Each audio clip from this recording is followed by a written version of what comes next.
Hello and welcome to Pots and Trowels, and this week's gardening video we're going to look at dealing with water features and just keeping them running and make sure they don't get clogged up with rubbish. We're going to trim down some perennials that have finished flowering for the season, and we're also going to look at spring flowering bulbs and tell you how you can get beautiful scented flowers for Christmas.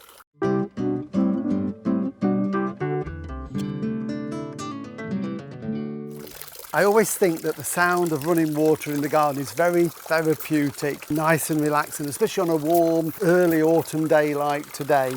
They can though, however, get a little bit clogged up occasionally. You get algae in there, you get leaves and all sorts. So you do need to check them every now and again just to make sure everything's working okay. What I'm going to do now is just a bit of simple maintenance just to make sure that the water keeps flowing and the water stays nice and clean. But of course what we need to do for safety reasons is make sure that the pump is switched off to stop the water flow. As if by magic, it's stopped. That's amazing, isn't it? And now we can see in the water, it's nice and clear, which is good. But above it, I've got this lovely crabapple. This is Malus John Downey, which has fantastic, lovely red crab apples at this time of the year. But one or two are falling in.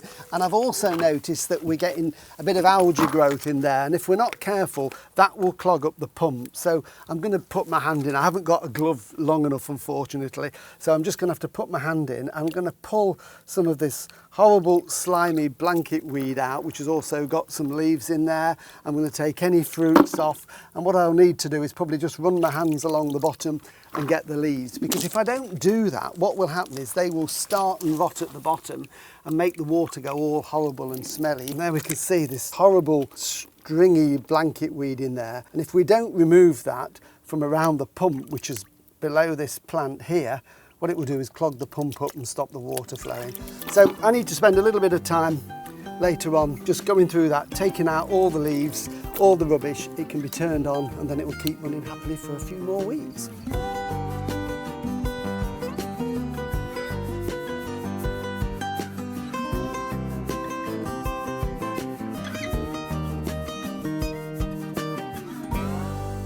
And yes, before you ask, I have washed my hands after being in the water feature.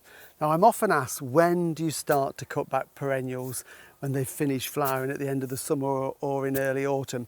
And it really depends on you. Some people cut them back really early, cut them down to ground level. Some people leave them over winter and then tidy them up in the spring when they've completely died down. And you can do basically what you want. What I tend to do is to avoid having all the work to do in one go.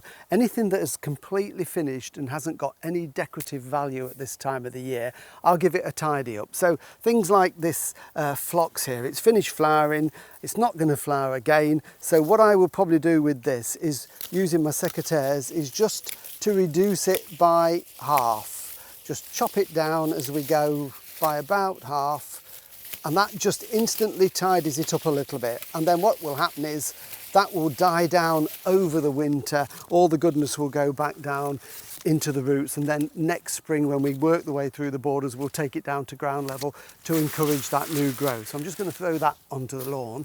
But other things I leave over the winter, and this is a good example. This is a phlomis, which has lovely yellow flowers, and it has them in whorls up the stem. Now this I won't cut down at this time of the year, simply because I think it's got quite a lot of decorative value in the border over winter. It adds some structure, plus it's full of seeds in there, and the birds will feed on those. So it's really good to keep in the garden, not only for wildlife, but it looks good as well. And other things like astrantia heads I will leave. So anything with a decorative seed head is left. Anything that's not, I'll just tidy it up so I can gradually work my way through the border that way. But I think they look really good when they're covered in frost and cobwebs in the winter, so they're definitely staying. Well, we're just into autumn now, and it's the perfect time to plant spring flowering bulbs. And there's a really good range available that we can get from garden centres and nurseries and mail order companies for planting into the garden or into pots that will give a fantastic display next year. Now I've only got a very small selection here to show you, but what I want to emphasise is that when you buy bulbs, it's really important that you get quality bulbs. So these are daffodils. This is a lovely early flowering one that will flower in February or March, called Tamara. But what you want are good solid bulbs. You don't want any that are soft, that have got cuts or marks in them, and you can see these are really good one. That one is a double bulb there, so this one will flower, that one might not, but that will flower the following year. So when you're selecting bulbs, make sure that they're really firm, they're not mouldy or damp. That's a nice big bulb. Other bulbs are much smaller, of course. This is a type of iris reticulata. These are lovely. These flower in March, very short iris. They're whites, and you can get blues and mauves. Again, nice and firm. This is a little corm there, and that's what we're looking for, good quality bulbs. Now, what you can plant now are daffodils, all the narcissus. You can plant your irises, snowdrops, crocus, all of that type of thing in the garden. Various ways you can plant them. If it's a small bulb, I would just use a trowel like that. But the golden rule with any type of bulb is we plant it 3 times the depth of the bulb. So if I take this as an example, that is the depth of our bulb. So we need twice that on top. So the hole has to be 3 times as deep as the bulb, and that gives it plenty of anchorage in the soil. So you relate that to whatever the size of the bulb. So when it's a bit bigger, you might need to use something like a bulb planter. And these are great in soil or in grass where you want to plant them to naturalise them, and you push it in with your feet on there, takes out a core, put the bulb in and then put the core back in. Or another way that I like to do it with bigger bulbs, certainly, things like tulips, which we haven't mentioned yet, but these are some lovely healthy tulip bulbs. These aren't going to be planted until November when the soil conditions are much cooler. They don't like warm soil, otherwise they can get fungal diseases. So if you bought tulips, hang on to them, keep them in a bag somewhere really cool, and we'll plant them when we see you in November. But the other way I like to plant is just with a small spade, because that way you can get the depth, and it's much easier than digging a deep hole with a trowel. So you can dig those in nice and deep. So quality bulbs, get them in nice and deep and you won't go far wrong. But I also want to talk about some bulbs that we can grow indoors for Christmas. And I've got here some bulbs. These are another type of daffodil. They're called Narcissus Paper Whites. And these aren't totally hardy, so we don't grow them outside usually. We grow them where they've got a little bit of protection.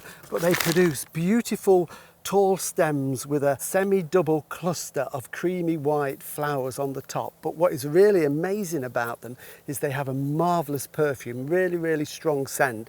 And if we plant them now in pots, we can get them in flower for Christmas. So I've got a nice terracotta pot here.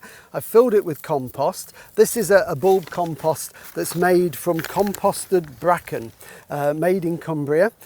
So it's totally peat free, so no other ingredients. It's got high potash fertilizer in there, all natural. And then we're going to fill the pot 3/4 full, and then I'm going to pop the bulbs in so that they're almost touching. And these are really big bulbs, so each one of these will probably have maybe 3 or even 4 flower spikes on them. These are going to look absolutely fantastic. Get another one out there, one a bit smaller if we can. So just 6 bulbs almost touching there, and then I'm going to cover them over with some more of this lovely fibrous compost. Now these aren't going as deep as you would plant them in the garden, so don't worry about them being 3 times as depth, because these are going to be grown indoors. So I'm just going to fill that to the top. So they've got about 1 inch of compost, 2.5 centimetres on the top. That will then be given a nice drink with some water. It's fine outside for now, but then as soon as it gets cooler, just put it into a cool conservatory or a cold greenhouse, and they will grow, and by Christmas we'll have that wonderful perfume of paper whites. So thank you for watching, and thank you also to Cobra Garden for their support in making these gardening videos. We hope you like them. Please share them with your friends so that we can get as many people gardening. See you next time, and enjoy your garden.